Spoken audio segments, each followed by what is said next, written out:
Hello friend, तो आज के इस लेक्चर में हम पढ़ने वाले हैं बायोअवेलेबिलिटी के बारे में। ठीक है, तो ये हमारा पूरा डिटेल होगी in detail about bioavailability in biopharmaceutics and pharmacokinetic B pharm 6 semester का सब्जेक्ट जो है। तो इसकी यूनिट सेकंड का जो सेकंड पार्ट है बायोअवेलेबिलिटी, इसको आज हम इस लेक्चर में कवर करने वाले हैं। उसका इंट्रोडक्शन, उसके ऑब्जेक्टिव, एब्सोल्यूट बायोअवेलेबिलिटी क्या होती है, रिलेटिव बायोअवेलेबिलिटी क्या होती है और मेजरमेंट ऑफ बायोअवेलेबिलिटी क्या होती है। तो स्टार्ट करते हैं अपने लेक्चर को। तो बेसिकली बायोअवेलेबिलिटी क्या होती है, तो ये आप पहले से सुनते आ रहे होंगे बहुत कि बायोअवेलेबिलिटी क्या होती है। Bioavailability of drug is defined as the rate and extent to which the active drug ingredient or therapeutic moiety is absorbed from a drug product and become available at the site of action। ठीक है, तो बहुत लंबी definition है, आपको समझ नहीं आएगी। इसका कहने का मतलब क्या है, it is defined as the rate of extent, मतलब ये जो ड्रग है कितने रेट से एक्सटेंट मतलब पहुंच रही है, एक्टिव ड्रग इंग्रेडिएंट इन थेरेप्यूटिक मोइटी और थेरेप्यूटिक मोइटी। ठीक है, ये ड्रग को कह रहा है ये एक्टिव ड्रग इंग्रेडिएंट है और ये थेरेप्यूटिक मोइटी जो कोई इफेक्ट देगी, is absorbed from drug product, homemade drug product के फॉर्म में अब्जॉर्ब हो रही है and become available at site of action. कितनी ड्रग इस साइट ऑफ एक्शन पर अवेलेबल है वो क्या कहलाएगी, उसकी बायोअवेलेबिलिटी। मतलब drug reach in blood circulation और हाउ मच अवेलेबल इन इस सिस्टमिक या साइट ऑफ एक्शन, तो वो क्या कहलाएगी, उसकी बायोअवेलेबिलिटी कहलाएगी ड्रग की। ठीक है, तो ये इस डेफिनेशन का कहने का मतलब है bioavailability define as the rate and extent to which the active drug ingredient or therapeutic moiety is absorbed from a drug product and become available at the site of drug action। ठीक है, अब bioavailability the rate of drug extent in absorb form. ठीक है, तो bioavailability क्या है, the rate of drug extent, मतलब rate of drug extent हो रही है, एक्सटेंड कर रही है एक जगह से दूसरी जगह। ठीक है, तो rate of drug extent from doses form become available in systemic circulation, doses form से सिस्टमिक सर्कुलेशन में अवेलेबल हो रही है, वो क्या है हमारा, उसकी बायोअवेलेबिलिटी है। तो bioavailability is the rate of drug extent is absorb from doses form, absorb doses form and become available in systemic circulation, कितनी सिस्टमिक सर्कुलेशन में अवेलेबल है, मतलब ब्लड में अवेलेबल है, वो हमारी क्या है, उसकी बायोअवेलेबिलिटी है ड्रग की। अब ऑब्जेक्टिव ऑफ बायोअवेलेबिलिटी क्या है, सो पहला है for development of new drug moiety के लिए। ठीक है, to study various factor of drug के लिए। ठीक है, फॉर्मुलेशन डिजाइनिंग के लिए। ठीक है, और improve quality of doses form के लिए। ठीक है, तो ये क्वेश्चन एग्जाम में भी पूछा गया है कि ऑब्जेक्टिव ऑफ बायोअवेलेबिलिटी क्या होते हैं, तो आप ऐसे लिख सकते हो बड़े से ऑब्जेक्टिव। पहला एसेंसिंग ड्रग फॉर्मुलेशन, मतलब ड्रग फॉर्मुलेशन को बनाने के लिए। तो bioavailability study help in determine the performance of drug formulation such as tablet, capsule, injection और सस्पेंशन को लिए। ठीक है, तो उनके डिटरमाइन, उनकी परफॉर्मेंस कैसी परफॉर्मेंस है उनकी, तो उसको डिटरमाइन करने के लिए ड्रग की फॉर्मुलेशन को, तो वो हमारा बायोअवेलेबिलिटी के द्वारा। By comparing the bioavailability in different formulation, researcher and manufacturer can select most effective and suitable formulation for clinical use. तो कौन सी फॉर्मुलेशन ज़्यादा यूजफुल रहेगी वुमन के लिए, तो उसके लिए भी बायोअवेलेबिलिटी है, या ड्रग फॉर्मुलेशन, मतलब कि ड्रग हमारी जो टैबलेट फॉर्म में ज़्यादा सुटेबल है या कैप्सूल फॉर्म में या इंजेक्शन फॉर्म में, उसकी स्टडी के लिए। दूसरा है डिटरमाइन द फार्माकोकाइनेटिक पैरामीटर। ठीक है, तो अगर bioavailability study allow the estimate the key pharmacokinetic parameter including absorption rate constant और peak plasma concentration C max और AUC the plasma concentration time curve या एरिया अंडर कर्व और elimination half life, इन सबको डिटर्मिनेशन में भी हमारी क्या बायोअवेलेबिलिटी हेल्प करती है। ठीक है, तो these parameter provide valuable information about the drug absorption, distribution and metabolism, then establish bioequivalence. अब बायोअवेलेबिलिटी की यूज से ही हम क्या करते हैं, बायोइक्विवेलेंस स्टडी करते हैं। ठीक है, अगर हमें बायोअवेलेबिलिटी पता होगी तो उसकी हम बायोइक्विवेलेंस स्टडी आसानी से कर देंगे। इसमें क्या करते हैं, कंपेयर करते हैं एक ड्रग को दूसरे ड्रग के साथ। तो bioequivalence bioavailability study are clinical in demonstration the bioequivalence between two drug product when developing generic version of drug. जब हम जेनेरिक वर्जन ऑफ ड्रग बना रहे हो तब भी हमें क्या बायोअवेलेबिलिटी की ज़रूरत होती है। देन होता है ऑप्टिमाइजिंग ऑफ ड्रग डोजिंग। तो हमें अगर पता करना हो कितनी ड्रग डोज पे हमारे, कितनी डोज पर ड्रग हमारी यूज़फुल होगी, थेरेप्यूटिक इफेक्ट होगा, तो उसके लिए बायोअवेलेबिलिटी हमारा हेल्पफुल होती है। तो bioavailability study aids in determine the appropriate dosages regimen, मतलब किस रोड से हम किस डोज पर ड्रग को दे रहे हैं, मतलब तो उसके लिए भी हमारा क्या होती है, बायोअवेलेबिलिटी हेल्पफुल होती है, ठीक है।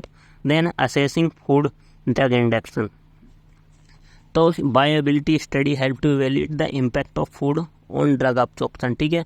तो इसमें भी हमारी बायोअवेलेबिलिटी हेल्प करती है। Food can be affect at extend the drug absorption in leading the variation in bioavailability understand food drug interaction या circular proper dosing interaction of patient, ठीक है। तो ये बेसिकली बायोअवेलेबिलिटी के ऑब्जेक्टिव थे। तो ये जो 4 लिखे हैं आप इनको भी लिख सकते हो और वो भी लिख सकते हो, ठीक है।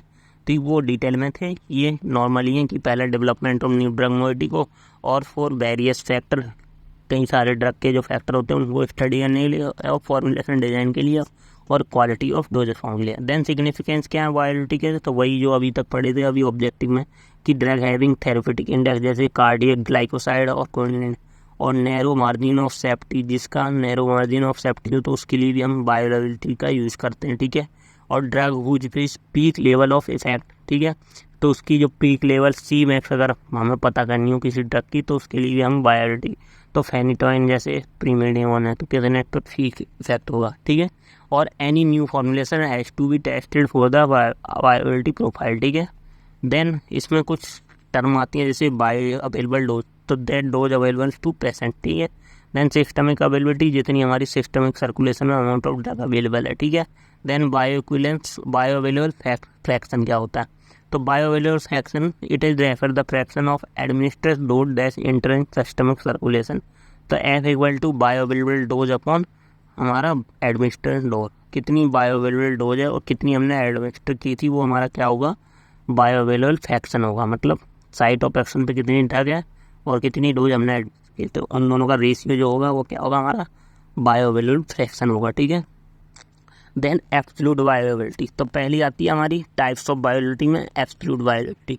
तो absolute bioavailability of drug in a formulation administration by extravascular including the oral route reaching the systemic circulation is fraction of the same dose of drug is administration IV, ठीक है। तो इसमें डेफिनेशन का क्या मतलब, कहने का मतलब है एब्सोल्यूट बायोअवेलेबिलिटी वो बायोअवेलेबिलिटी होती है ड्रग की जिसमें फॉर्मुलेशन एडमिनिस्ट्रेशन बाय एक्स्ट्रावास्कुलर मतलब ओरली रूट से और रीच करती है सिस्टमिक सर्कुलेशन में। ड्रग क्या हुई, ओरल रूट से ली और सिस्टमिक सर्कुलेशन में पहुंची, और is the fraction of same dose of, उसी सेम डोज की ड्रग हमने क्या की, एडमिनिस्टर की IV रूट से, पहली थी ओरल और दूसरी थी इंजेक्शन के थ्रू। इन दोनों का जो रेशियो होता है वो क्या कहलाती है, एब्सोल्यूट बायोअवेलेबिलिटी, ठीक है। तो वही है कि the absolute bioavailability of drug is the formulation administration by extravascular या including the oral route reaching in systemic circulation is the fraction of the same dose of this drug और administration IV। तो हम क्या करते हैं, oral drug को IV से compare करते हैं, वो क्या कहलाता है हमारा एब्सोल्यूट बायोअवेलेबिलिटी। तो F equal to fraction equal to हो जाएगा AUC ओरल, मतलब area under curve oral into dose IV, ठीक है पहला, और अपॉन में क्या है AUC IV डोज ओरल, ठीक है। तो इन दोनों का जो रेशियो होगा वो क्या होगा हमारा एब्सोल्यूट बायोअवेलेबिलिटी, ठीक है। तो ये फॉर्मूला लिख सकते हो आप, ठीक है, AUC ओरल डोज IV, ठीक है, और AUC IV और डोज ओरल, ठीक है। तो डोज ओरल के साथ कंपेयर करेंगे और ओरल को IV के साथ कंपेयर करेंगे, ठीक है। तो इन दोनों का जो रेशियो होगा वो क्या होगा हमारा एब्सोल्यूट बायोअवेलेबिलिटी होगा। देन दूसरा होता है रिलेटिव बायोअवेलेबिलिटी, तो वो तो क्या था हमारा, हम एक ही ड्रग की डोज को अलग अलग रूट से दे रहे थे, एक रूट IV सेम डोज को क्या कर रहे थे, 2 रूट से दे रहे थे, ओरल और IV रूट्स। अब इसमें एक सेम रूट से देंगे ड्रग को, ठीक है। तो इन दिस रिलेटिव बायोअवेलेबिलिटी क्या होता है, the measure of systemic availability of a particular drug, कितनी अवेलेबल होगी हमारी ड्रग सिस्टमिक में, यहाँ पर सिस्टमिक या ब्लड में कितनी अवेलेबल होगी, तो वो हमारा मेजर किसके द्वारा किया जाता है, रिलेटिव बायोअवेलेबिलिटी के द्वारा। तो it is the measure of systemic availability of particular drug from a large test doses form is comparison with standard doses form of similar type. जैसे हमने कोई ड्रग बनाई और एक स्टैंडर्ड ड्रग है मार्केट में, सेम डोज की drug दी हमने और एक मार्केट की स्टैंडर्ड डोज, स्टैंडर्ड जो थी ड्रग वो दी और वो भी उसकी भी सेम डोज थी। अब दोनों का कंपैरिजन करते हैं, ये भी ओरल थी ये भी ओरल थी, ठीक है। ये मतलब ये टेस्ट ड्रग थी हमारी, ये स्टैंडर्ड ड्रग थी। अब किसी भी रूट से दे सकते हैं, रो वाला आईबुक से मतलब, ठीक है। तो it is the measure of systemic availability of particular drug from a test. इसकी हमें सिस्टमिक बायोअवेलेबिलिटी मेजर करनी है from its comparison with standard doses form. इसका कंपेयर करना है इस एक स्टैंडर्ड डोजेस फॉर्म के साथ, फॉर्म ऑफ सिमिलर टाइप मतलब सिमिलर डोज पर, ठीक है। तो इसका क्या होगा, हमारा जो रिलेटिव बायोअवेलेबिलिटी होगी वो FR इक्वल टू होगी AUC टेस्ट, मतलब उसका area under of curve of test, ठीक है। AUC टेस्ट कितना उसका अब्जॉर्प्शन और एक्सक्रीशन हुआ है उसका जो कर्व होगा वो, और डोज स्टैंडर्ड, ठीक है। और ऊपर होगा, और इन रेशियो कंपेयर करेंगे AUC, जो स्टैंडर्ड का AUC है, ठीक है, स्टैंडर्ड का जो AUC है उसका, और डोज टेस्ट का, ठीक है।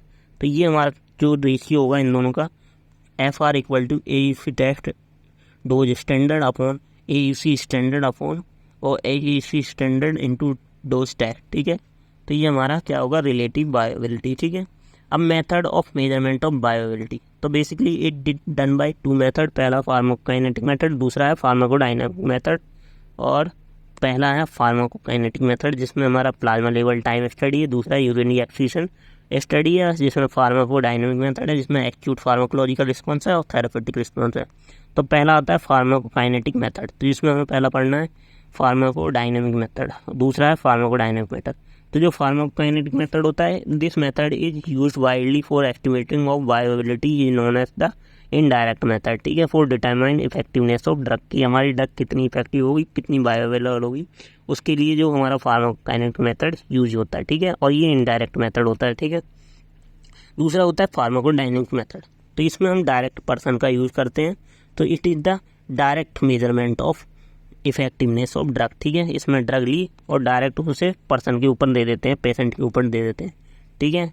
तो ये हमारी फार्माकोडायनामिक मेथड होती है। इसके अंदर एक्यूट फार्माकोलॉजिकल रिस्पॉन्स देखते हैं ड्रग का और थेरेपेटिक रिस्पॉन्स, और इसमें हम स्टडी करते हैं प्लाज्मा लेवल टाइम स्टडी और यूरिनरी एक्सक्रीशन स्टडी, ठीक है। तो पहला आता है प्लाज्मा ड्रग कंसंट्रेशन, तो इसमें हमारा फार्माकोकाइनेटिक में पहला आता है प्लाज्मा ड्रग कंसंट्रेशन, तो जिसमें प्लाज्मा लेवल टाइम स्टडी के अंदर आता है प्लाज्मा ड्रग कंसंट्रेशन, जिसमें हमारा 3 पैरामीटर आएंगे हमारे। पहला 3 parameter consider in this study, किसके अंदर, प्लाज्मा लेवल टाइम स्टडी या प्लाज्मा ड्रग कंसंट्रेशन।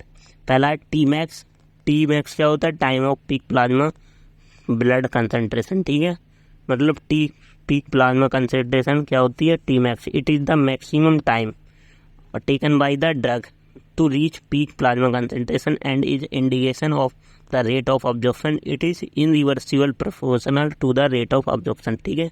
तो जितना ज़्यादा पीक प्लाज्मा कंसंट्रेशन होगा, वो peak plasma concentration at time होगा, उतना कम हमारा अब्जॉर्प्शन होगा, ठीक है, इन प्रोपोर्शनल होता है, इनवर्सली प्रोपोर्शनल होता है, ठीक है। देन Cmax क्या है, Cmax क्या है, peak plasma concentration drug concentration. Tmax क्या आता है हमारा, peak plasma time off peak plasma concentration, ये हमारा क्या है, ड्रग की पीक प्लाज्मा कंसंट्रेशन, वो time of drug peak plasma concentration. ये हमारा Cmax क्या है, peak plasma concentration of drug, ठीक है, peak plasma drug concentration, it is the maximum possible concentration of drug in plasma that available for it therapeutic activity, it depend on the rate of absorption of drug, ठीक है। तो basically इसका Cmax क्या होता है, directly proportional होता है हमारा डोज के और अब्जॉर्प्शन रेट के, ठीक है। तो इन दोनों के डायरेक्टली प्रोपोर्शनल होगा, जितना ज़्यादा डोज होगी उतना ज़्यादा उसका अब्जॉर्प्शन होगा और उतना ज़्यादा उसका Cmax होगा, ठीक है। Cmax क्या है, peak plasma concentration of drug, कितनी अवेलेबल है हमारी बॉडी के अंदर, ठीक है। Then AUC area under the plasma drug concentration, so time curve, ठीक है, area under the plasma drug concentration time curve, ठीक है। तो the area under the curve that gives an idea about amount of drug that absorb और extend from of absorption, मतलब elimination of absorption, की drug कितनी ज़्यादा हमारी absorb हुई है और कितनी एक्सिट आई है, उन दोनों का जो वो होता है वो हमारा AUC बताता है, ठीक है। तो ये हमारा ग्राफ है जिसमें ये हमारा ऊपर जो होती है पीक प्लाज्मा कंसंट्रेशन जिसे Cmax बोलते हैं, ये Tmax होती है, जितनी ज़्यादा ये होगी तो उतनी कम हमारा पीक प्लाज्मा कंसंट्रेशन होगा, ठीक है। Tmax ये बीच की लाइन जो Cmax को मिलाती है, ठीक है। तो ये हमारे टाइम मैक्सिमम है, ठीक है।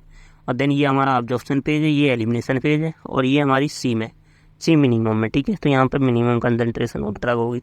अब AUC क्या है, AUC इस पूरे कर्व को बोलते हैं, ये यहाँ से लेके ये जो ग्राफ है इसका, ये हमारा ये AUC है, ठीक है, एरिया अंडर कर्व। तो इसमें पूरा अब्जॉर्प्शन और एलिमिनेशन दोनों आ जाता है, ठीक है, ड्रग का।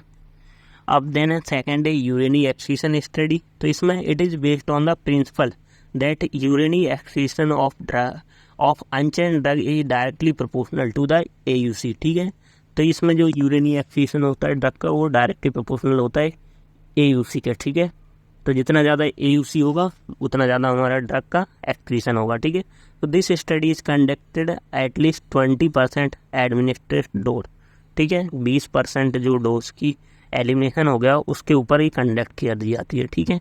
सो is excreted in unchanged form, जो हमारी 20% डोज है वो एडमिनिस्ट्रेशन होने के बाद एक्सीट हो गई है हमारी अनचेंज फॉर्म में। तो उसके ऊपर जैसे थायराइड, डायबिटिक, इन सब के ऊपर हमारी यूरिनरी डाटा स्टडी या यूरिनरी एक्सक्रीशन स्टडी की जाती है। तो इसमें हमारी है DXUY/DT मैक्स, जिसे मैक्सिमम यूरिनरी एक्सक्रीशन रेट बोलते हैं। It is the rate of drug excreted in urine which the directly related to the rate of drug absorption, ठीक है। तो पहला आता है इसके अंदर TU मैक्स। TU मैक्स क्या होता है? Time of maximum urinary excretion, और XU cumulative amount of drug excreted in urine. और थर्ड है हमारा, पहला है क्या इसमें, ये वाला DXUY/DT max, maximum urinary excretion rate, कितना यूरिन के थ्रू एक्सक्रीट आउट हो रहा है, ठीक है, मैक्सिमम यूरिन।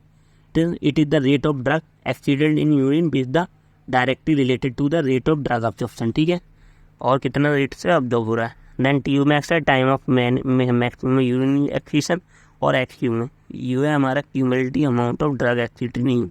तो ये हमारा ग्राफ है जिसके अंदर रेट ऑफ यूरिन एक्सक्रीशन है और इधर mid point time of urine collection period है, ठीक है। तो बीच में जो आएगा TU मैक्स आएगा, फिर टाइम ऑफ यूरिनरी एक्सक्रीशन, और DXUY/DT क्या है हमारा, DUXY/DT मैक्स क्या है हमारा, मैक्सिमम यूरिनरी एक्सक्रीशन रेट, ठीक है।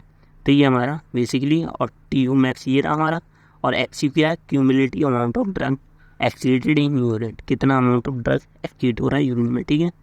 तो ये हमारे पैरामीटर थे तीनों यूरिनरी एक्सक्रीटेड स्टडी के, और हमारे किसके, प्लाज्मा ड्रग कंसंट्रेशन। तो इसमें Cmax, AUC और Tmax था, ठीक है, Tmax, Cmax और ये AUC। इसके अंदर क्या है हमारा DXU, TT मैक्स और TU मैक्स और XU, ठीक है।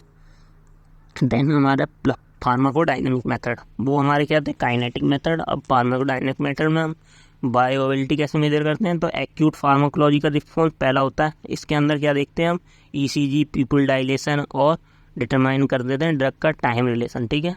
तो इसमें this method is useful when the pharmacokinetic method are inaccurate, जब हमारा फार्माकोकाइनेटिक मेथड क्या हो जाता है, इनएक्यूरेट हो जाता है, डिफरेंट और non reproducible. So it this method pharmacological effect cause by the drug such as ECG, pupil dilation, ये सब हम ड्रग के द्वारा करवाते हैं। So ETC are use to determine drug and time relation, ठीक है। तो ड्रग कितना इफेक्टिव है, कितनी आयोडिटी है, तो ये हम किसके द्वारा पता लगाते हैं, इसमें ECG और पीपल डायलेशन के द्वारा।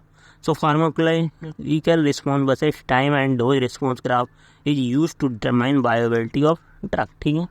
देन थेरेप्यूटिक रिस्पॉन्स है। थेरेप्यूटिक रिस्पॉन्स मेथड में इसमें हम क्या करेंगे, पेशेंट को डायरेक्टली ड्रग दे देंगे और एडमिनिस्टर करने के बाद उसकी थेरेप्यूटिक मेजरमेंट करेंगे। कैसे, this method is useful when determine the bioavailability, most defined method होता है, ठीक है। सो इसमें clinical response of drug is observe in patient treated with drug. Example, in case of anti inflammatory drug the clinical response noted in the reduction in inflammation.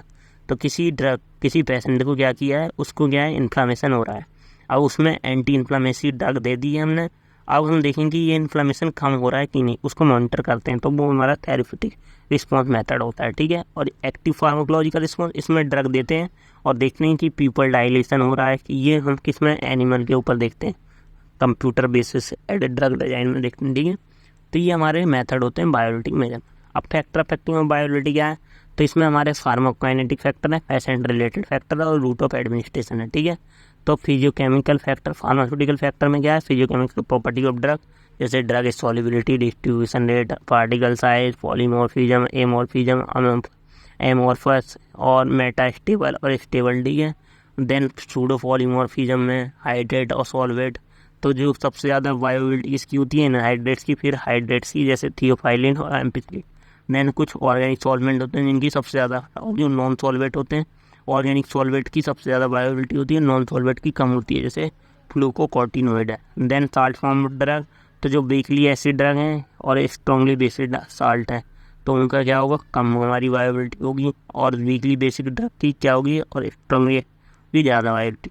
Then lipophilicity of drug है, और pK of drug, और pH of drug stability है, ठीक है। अब dosage characteristic form of drug या pharmaceutical ingredient, तो इसमें भी हमारा disintegration time and dissolution time है, मैन्युफैक्चरिंग वेरिएबल्स है, फार्मास्यूटिकल इंग्रेडिएंट है, nature and type of dosage form है, ठीक है। देन फैसिलिटी फैक्टर है, एज है, गैस्ट्रिक इम्प्टी टाइम है, इनिशियल ट्रांजिट टाइम और गैस्ट्रिक एज है, ठीक है। तो ये हमारे फैक्टर अफेक्टिंग ऑफ बायोबिलिटी, ठीक है। वही जो ऑब्जर्प्शन के फैक्टर होते हैं वही सेम बायोबिलिटी के फैक्टर होते हैं, ठीक है। देन कुछ टर्म आती है, सिंगल डोज क्या होती है, मल्टीपल डोज क्या होती है। सो सिंगल डोज क्या होती है, वेरी कॉमन, एंड एक जो सिंगल डोज होती है, मतलब कुछ भी ड्रग की एक डोज दी गई है पेशेंट को 500 mg, मतलब 500 mg दी गई है, एक बार दी गई है। अब एक ड्रग थी, ये 500 mg की थी, और ये हमने पेशेंट को दे दी, तो वो क्या है, सिंगल डोज है। अब इसी ड्रग को हमने कम mg बनाया, 300 mg में, 200 mg में, 100 mg में, ये अलग अलग डिफरेंट मेथड से इस पेशेंट को दे दी गई हैं, तो वो क्या होंगे, मल्टीपल डोजेस, ठीक है। तो वेरी जो सिंगल डोज होता है वो बायोबिलिटी मेजर करने के लिए इफेक्टिव नहीं होता, लेकिन जो मल्टीपल डोज मेजरमेंट ऑफ बायोबिलिटी के लिए इफेक्टिव होता है, ठीक है। तो वेरी कॉमन है, डीजी होता है, multiple dose difficult to control होता है, और less exposure to drug and less tedious होता है, और more exposure to drug and tedious होता है, ठीक है। और डिफिकल्ट टू प्रेडिक्ट स्टडी पे स्टेट, और ये हमारा जो होता है टाइम कंज्यूम होता है, लेकिन मल्टीपल डोजेस ईजी होता है हमारी बायोबिलिटी स्टडी के लिए, ठीक है। तो multiple dose study in several element more accurate better है एवेल्यूएशन और स्मॉल इंटर सब्जेक्ट वेरिएबिलिटी इन ऑब्जेक्ट, ठीक है। तो ये हमारा ऑब्जेक्टिव थे, ठीक है। Thank you.